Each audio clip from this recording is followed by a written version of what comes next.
Our channel. இன்றைக்கி நம்ம என்ன பார்க்க போகிறோம் அப்படின்னா வெண்டைக்காய் பொரியல் எப்படி செய்கிறதுன்னு தான் பார்க்க போகிறோம். இப்போ அதுக்கு தேவையான பொருட்கள் என்னென்னு பார்க்கலாம். வெண்டைக்காய் நல்லா கட் பண்ணி நல்லா பரப்பி விட்டு கொஞ்சம் நேரம் காய வச்சுருங்க. அதுக்கப்புறம் சின்ன வெங்காயம், தக்காளி, கருவேப்பிலை, பெருங்காயம், மஞ்சத்தூள், கடுகு, மிளகாத்தூள்,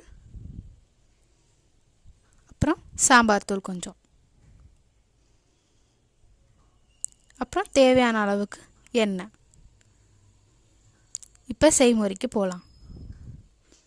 வடசட்டியில் கொஞ்சமாக எண்ணெய் ஊற்றி ஃபஸ்ட்டு வெண்டைக்காவை நல்லா கொஞ்சமாக ஃப்ரை பண்ணி எடுத்துக்கலாம்.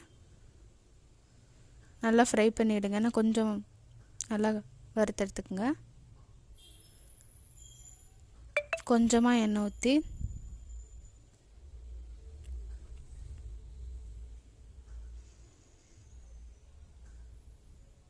வெண்டைக்காய் நல்லா வேகணும். அதனால் சிம்லே வச்சு பண்ணுங்கள்.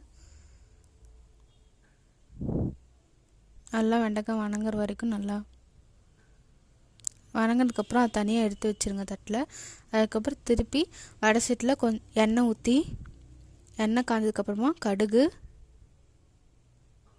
பெருங்காயம், அதுக்கப்புறம் கருவேப்பிலை போட்டு அப்புறம் கொஞ்சம் நம்ம அரிஞ்சு வச்ச சின்ன வெங்காயம் எல்லாத்தையும் போட்டு நல்லா வணக்குங்க.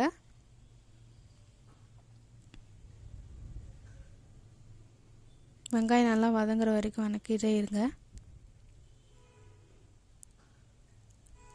வெங்காயம் நல்லா வதங்கினதுக்கப்புறமா தக்காளி போட்டு நல்லா வதக்குங்க.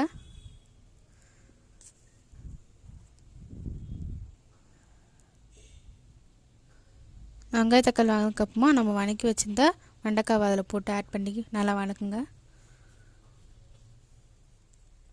அப்புறம் தேவையான அளவு உப்பு, மஞ்சத்தூள், மிளகாத்தூள், சாம்பார் தூள் இது எல்லாத்தையும் ஆட் பண்ணிக்கோங்க. ஆட் பண்ணி நல்லா கிளறி விடுங்க.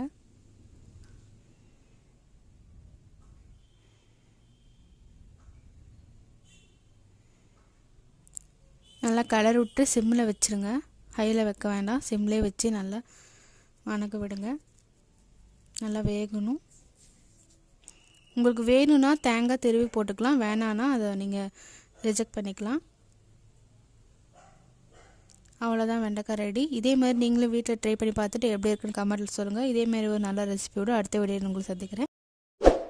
மறக்காமல் சப்ஸ்கிரைப் பண்ணி பக்கத்தில் இருக்க பெல்லையும் கிளிக் பண்ணுங்கள். அப்போ தான் நான் போடுற வீடியோ உங்களுக்கு நோட்டிஃபிகேஷனாக வரும். தேங்க்ஸ் ஃபார் வாட்சிங்.